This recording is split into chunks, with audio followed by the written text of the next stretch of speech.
इधर राहुल गांधी और नीरव मोदी के बीच के रिश्तों की पोल खुली और उधर विजय माल्या को प्रत्यर्पित किए जाने का रास्ता साफ हो गया। अब माल्या को अगले 28 दिन के अंदर भारत लाया जा सकता है, क्योंकि इंग्लैंड के हाई कोर्ट ने सुप्रीम कोर्ट में अर्जी लगाने की याचिका खारिज कर दी है। इस फैसले के बाद माल्या के सारे कानूनी रास्ते बंद हो चुके हैं। हाई कोर्ट की ओर से याचिका खारिज होने के बाद लंदन होम ऑफिस प्रत्यर्पण की प्रक्रिया शुरू करेगा।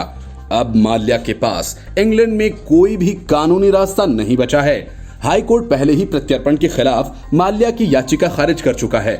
इस फैसले से पहले शराब कारोबारी विजय माल्या ने अपना सुर बदला और कोरोना संकट पर पीएम नरेंद्र मोदी के आर्थिक राहत पैकेज के ऐलान पर केंद्र सरकार को बधाई देते हुए कहा, अब सरकार को उससे सारा पैसा वापस ले लेना चाहिए। विजय माल्या की ओर से ट्वीट किया गया, मैं सरकार को कोरोना वायरस संकट के बीच रिलीफ पैकेज की बधाई देता हूं।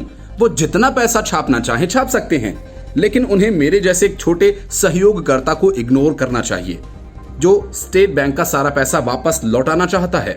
शराब कारोबारी ने लिखा कि मुझसे सारा पैसा बिना शर्त ले लीजिए और मामला खत्म कीजिए। इससे पहले देश के चर्चित भगोड़े कारोबारी विजय माल्या ने पिछले हफ्ते भारत प्रत्यर्पण के आदेश के खिलाफ ब्रिटिश सुप्रीम कोर्ट में याचिका दायर करने को लेकर अपील दायर की थी, जबकि पिछले महीने माल्या के प्रत्यर्पण के खिलाफ याचिका लंदन के हाई कोर्ट ने खारिज कर दी थी। 64 वर्षीय विजय माल्या पर भारत में धोखाधड़ी और मनी लॉन्ड्रिंग से संबंधित केस दर्ज है।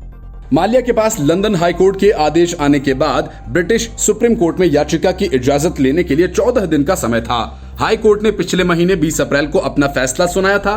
माल्या ने lower court Westminster magistrate court के प्रत्यर्पण के आदेश को हाई कोर्ट में चुनौती दी थी। प्रत्यर्पण के मामले में भारतीय जांच एजेंसियों का प्रतिनिधित्व कर रही यूके क्राउन प्रोसिक्यूशन सर्विस के प्रवक्ता ने भी पिछले हफ्ते विजय माल्या की तरफ से दायर याचिका की पुष्टि करते हुए ये बताया था कि याचिका दायर कर दी गई है। जवाब के लिए हमारे पास 14 मई तक का वक्त है।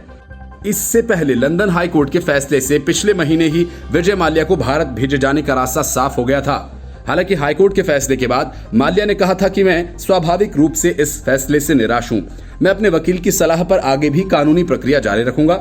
लंदन हाई कोर्ट ने अपने आदेश में कहा था कि माल्या ने भारतीय बैंकों को धोखा दिया है और उसे भारत में प्रत्यर्पित किया जाना चाहिए। माल्या पर भारतीय बैंकों का 11,000 करोड़ रुपए से ज्यादा का चूना लगाने का आरोप है। Bureau report, news of India.